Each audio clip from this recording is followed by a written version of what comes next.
Welcome to part 2 of study session 5. In part 1, we introduce ourselves to what assignment problem is, the features underlying assignment problem, and the method of solving assignment problem. So among the method listed, I laid emphasis that as far as BOS 302 is concerned, we'll be looking at the Hungarian method of solving assignment problem. So the steps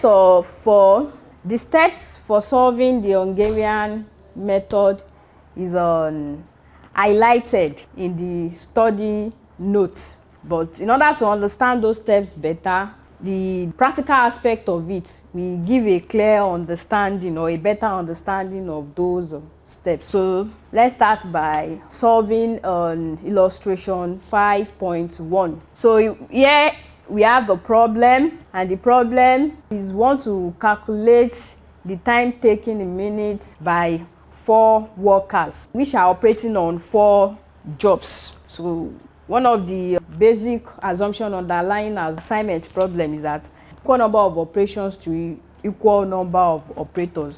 So in this example, we have 4 jobs, and at the same time we have 4 workers to carry out the job. So how do we know which worker perform which job in its optimum capacity, or perform better on each of the jobs? So that's what assignment problem seeks to find out here as far as this problem is concerned. So we have worker 1, 2, 3, 4, and we as well have job A, job B, job C, and job D. So for worker 1 to carry out job A, we'll be spending 15 minutes. For worker 1 to carry out job B, we'll be spending 45 minutes. For worker 1 to carry out job C, we'll be spending 56 minutes.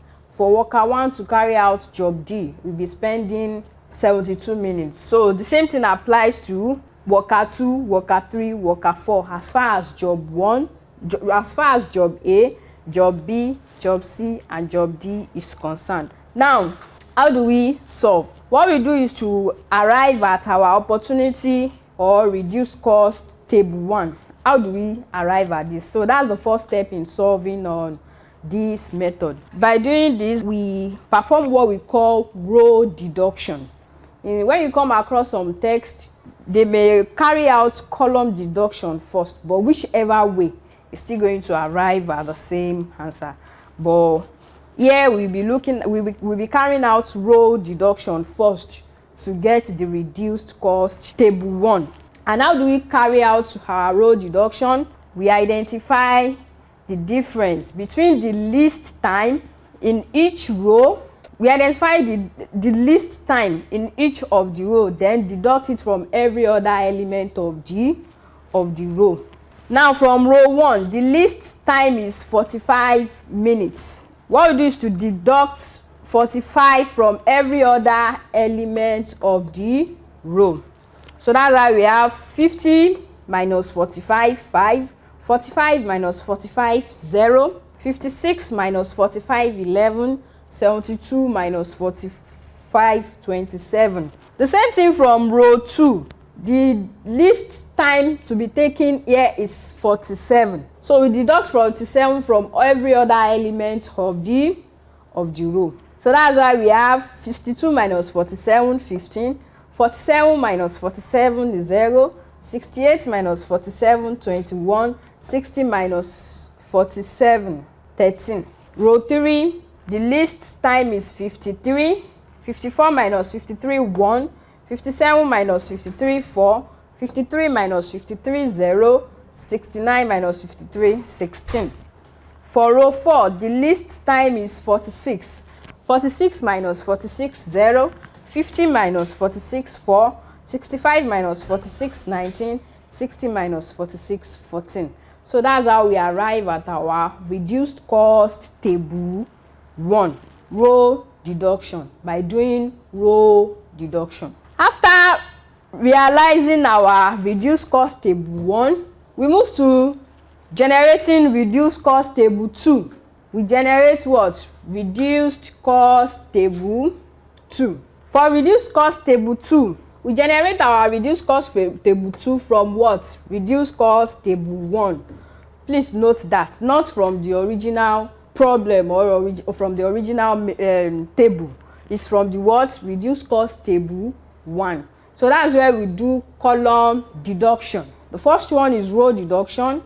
The second one is column deduction. So for every column, we identify the least time from the reduced cost table and subtract it from every other element of the column. So for column A, from reduced cost table 1, the least time is what? Is 0 minutes. So we subtract 0 minutes from every other element of the column. So the values remain the same, the time remains the same because the difference is 0. So we have 5 minus 0, 5, 15 minus 0, 15, 1 minus 0, 1, 0 minus 0, 0. The same thing for column 2, is still 0, so the values remain the same. For column C, is 0, the value remains the same. For column D, the least time is 13. So that means we'll be having changes in the value. So for column D, 27 minus 13, 14, 13 minus 13, 0, 16 minus 13, 3, 14 minus 13, 1. That's how we also do what? We generate the reduced cost table 2. Having generated the reduced cost table 2, then we do what? We find out if the solution is optimal at this stage. How do we arrive at that? We cross out the zeros, the cells or column with zeros. We cross them out, or we underline them by vertical or either vertical or horizontal lines. We cross it out using vertical or horizontal lines. That is those cell column or row with zeros. So when the number of lines equal the number of jobs or the number of workers available, then our solution is optimal. We can calculate the time taken by the workers. But if otherwise, that means we need to improve upon the solution. The solution is subject to further consideration. So given this, let's try to cross out or to cover. So let's use the word cover instead of cross out. So we cover all zeros with either vertical or horizontal lines. So let's try to cover the zeros. And in the course of covering the zero, we should be able to, one of the tips of covering all zeros is by crossing out that column, by covering that column or row with what? With the largest zeros. So you do that first. You cover the rows or column with the largest zero. You may cross it vertically, you may as well cross it horizontally. So I will be crossing out the zeros with what? With a different marker, a red colored marker, so that we can know the difference. So now I want to start covering the zeros. So column B has 2 zeros, same thing with worker 2. Worker 2 also has 2 zeros. Job B has 2 zeros. So let me cover worker 2 first. You can see that I've covered 2 zeros with just a line. The same thing applies here. I've covered the 2 zeros with a line. So I'm left with covering the 0 from worker 3 to job C and covering the 0 from worker 4 to what? To job 3. So I can cross it any which way. I can cross it either vertically or horizontally.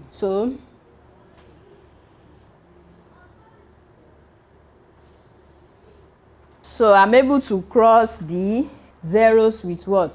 With 4 lines. We have line 1, line 2, line 3, line 4. That is number of line covered, number of lines drawn.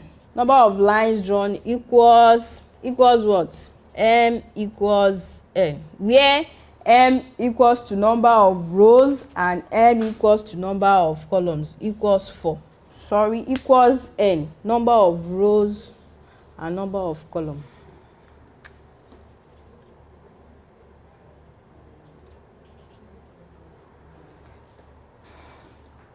So from here, that means our solution is on optimal. We can calculate the time taken by each of the workers. Now, in calculating the time taken by each of the workers, we have to refer to the original table in order to arrive at the time taken by the workers.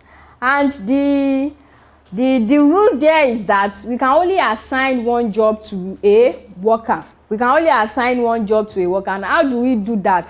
We assign job based on zeros, zero allocation. We assign jobs based on zeros. So we're able to assign this job from worker 1 to what? To job B. We assign job D to worker 2, job C to worker 3, job A to worker 4, based on the zero allocations or zero on opportunity cost.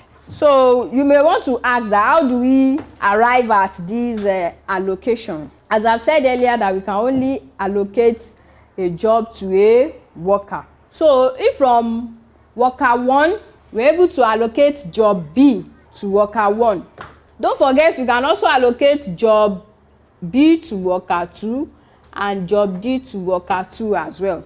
But given the fact that we've allocated job B to worker 1, that means we can no longer allocate job B to any other worker.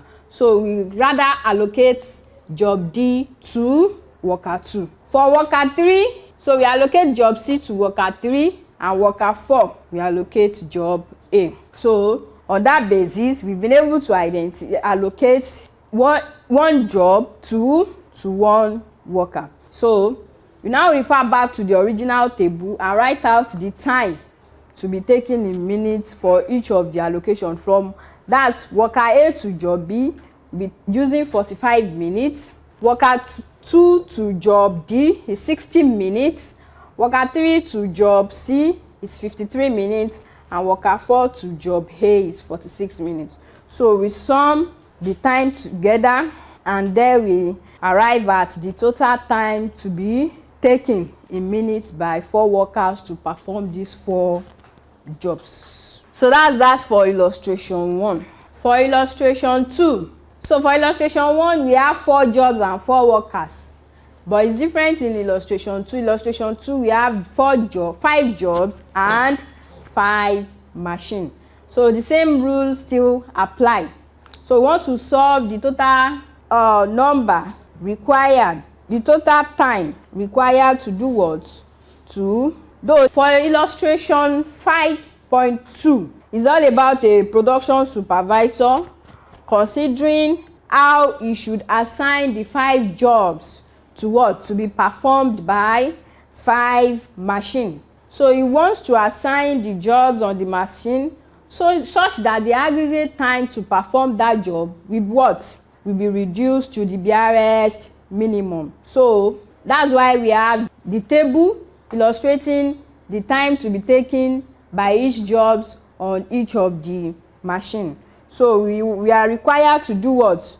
To calculate the time to be taken by the 5 machines to perform the 5 jobs. So the same steps or the same process applied as we have it in 5.1. So we arrive at the reduced cost table 1 by what? By doing the row deduction.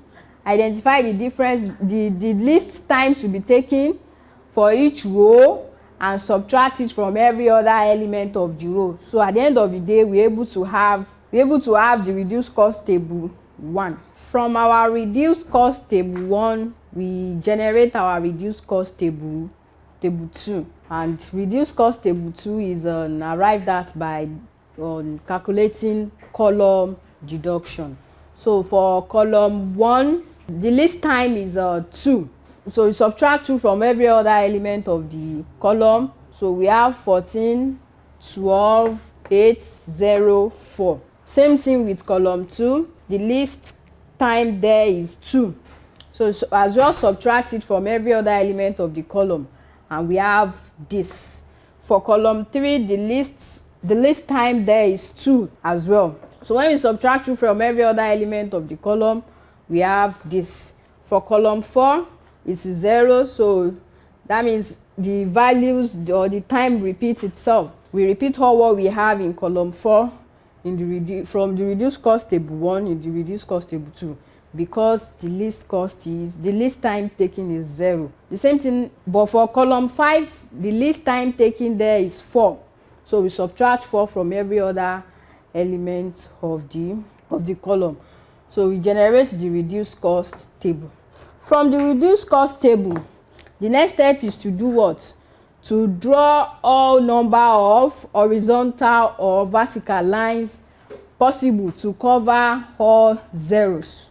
To do what? To cover all zeros. And in the course of covering the zero, I made mention earlier that we do what? By covering the column or rows with the highest number of zeros first. So let's cover the zeros. For row 1, we have 3 zeros, so we can cover that with 1 line. For column 5, for column 4, we have 3 zeros as well, so we cover that with 1 line. For column 5, 2 zeros, we can also cover that with a line. So have we covered all the zeros? No, we are left with one zeros to cover, and that's, so we cover that with another line too. So I think with this we've covered all the zeros. Now let's count the number of lines used in covering the zeros. So we have 1, 2, 3, 4. We have number of lines to be 4, and don't forget our rows and column are 5, so we have 5n. So here number of lines does not equal n, which is 5. So the number of line is 4 and our n is 5. That means we need to do what? We need to improve upon the solution. How do we arrive at this? That takes us to the next step, which is what? From this reduced cost table 3, we do what? We identify the smallest uncovered element. Don't forget we've covered some elements with lines. Some cells are covered with lines. But for the uncovered cell or uncovered elements, we identify the smallest time or the smallest value from this uncovered element. So what happens to this smallest value? We do what? We subtract these elements from all uncovered elements, including itself, and add the element to what? To each value located at the intersection of any two lines. I repeat. You identify the lowest uncovered element or the smallest uncovered element. You subtract that element from every other uncovered element, including itself, and add that smallest uncovered element to what? To every element located at the intersection of any two lines. So let's quickly carry out that. From there we arrive at another reduced cost table, which is reduced cost table 3, which is reduced cost table 3. Now the least uncovered element here is 4. The least uncovered element is 4. So we subtract 4 from every uncovered element. So uncovered element starts from row B. The whole of row A elements are covered. Row B elements, 3 elements are uncovered in row B, 3 elements are uncovered in row C, and 3 elements uncovered in row E. So all these uncovered elements, we subtract 4 from all these uncovered elements. So that's why we have 8, 4, 6. That is 12 minus 4, 4 minus 4, 10 minus 4. Here 4 minus 4, 4 minus 4, 0. 4 minus 4, 4. 4 minus 4, 0. 6 minus 4, 2. For E, for row E, 4 minus 4, 0. 6 minus 4, 2. 4 minus 4, 0. So we're able to solve one leg of that. Adding that element to every element located at the intersection. So we identify those elements located at the intersection. We can see that 0 is located at the intersection. That's 8 to 4. We had 4 to it, so we have 4. 8 to 5 is located at the intersection, so we add 4 to the time available, which is 8 plus 4, 12. D to 4 is also located at the intersection. D to 5 is as well located at the intersection. So we had 4 to this value. So that's why we have 4 here, and we have 4, 12 and 4, 4. Those are the elements that are located at the intersection. Now all other elements all other covered elements but not located at the intersection remains as it is. It remains unaltered. That means you don't alter those elements, the other elements that are covered. It's only elements covered that are the intersection, and uncovered elements that are that are treated, while other elements covered by the lines remain unaltered. So that's why we repeated 14, 0, 0. For B to 4 is 0, is unaltered. For C to 4, C to 5 is unaltered. For D to 4, for E to 4, E to 5 is unaltered. So that's how we generate a new cost table. That's the reduced cost table 3. After generating the reduced cost table 2, we try to cover with lines again and see if our number of lines will equate to n. N is number of rows and columns. So we want to cover our lines again, and let's see what we have at the end of the day. So let's start covering from row A. We cover row C.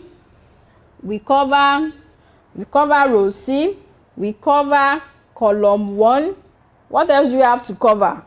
We cover column 4, and lastly we cover row E. So looking at this, have we covered all the zeros? I guess yes. All the zeros are covered. So let's now count the number of lines used in covering all the zeros. So we have 1, 2, 3, 4, and 5. So number of lines here, what? Equals to n. Number of lines equals to n, which equals to 5. So that means our solution here is optimal. We can therefore further calculate the total time to be taken by the machines. So don't forget, after allocating the job to the workers, we allocate the job to the workers based on the zero values, and each job to a machine. So for machine A, we allocate job 2 to machine A. We can as well allocate job 3 to machine A, but let's allocate job 2 to machine A. For machine B, for machine A, we can allocate job 2 and job 3. But due to the fact that we can only allocate one job to a worker, so we allocate job 2 to machine A. For machine B, we can only allocate job 4 to machine B. For machine C, we can allocate job 2, we can allocate job 4, and we can allocate job 5. But don't forget that we've allocated job 2 to machine A, we've allocated job 4 to machine B. So we can only allocate job 5 to machine C. For machine D, we can only allocate job 1. So that's what we allocated. And for machine E, we can allocate job 1, allocate job 3, and as well allocate job 4. But don't forget job 1 and job 4 has been allocated to other machines, so we can only allocate job 3 to machine E. So after the allocation, we refer back to the original table in order to get the time. So for machine A to job 2 is 6 minutes, machine B to job 4 is 4 minutes, machine C to job 5 is 8 minutes, machine D to job 1 is 6 minutes, and machine E to job 3 is on 18 minutes. So we sum up the time together and we arrive at the total number of time to be taken by the machines to carry out the 5 jobs. So this is how we calculate the assignment problem using the Hungarian method. So you can see that illustration 5.1 is different from illustration 5.2. For illustration 5.1, after arriving at the reduced cost table 2, when we cover our zeros, our solution becomes optimal. That is, having the number of lines to equals to n, which is 4. But that is not the case. The same is not the case as far as illustration 5.2 is concerned. When we cover our lines from our reduced cost table 2, we do not arrive at an optimal solution. So we need to improve upon the solution by identifying the list on uncovered elements, subtracting it from all every uncovered element, adding that list uncovered element to what? To all elements that is located at the intersection of any two lines, and leave all covered elements unaltered. You leave every other covered element unaltered. So that's how you improve upon the solution. Then you repeat the drawing of or the covering of zeros using the minimum number of horizontal or vertical lines. And at the end of the day, we are able to arrive at an optimal solution, that is the number of line equals to n. So that's when we now calculate our total time to be taken by the machines. Thank you for listening.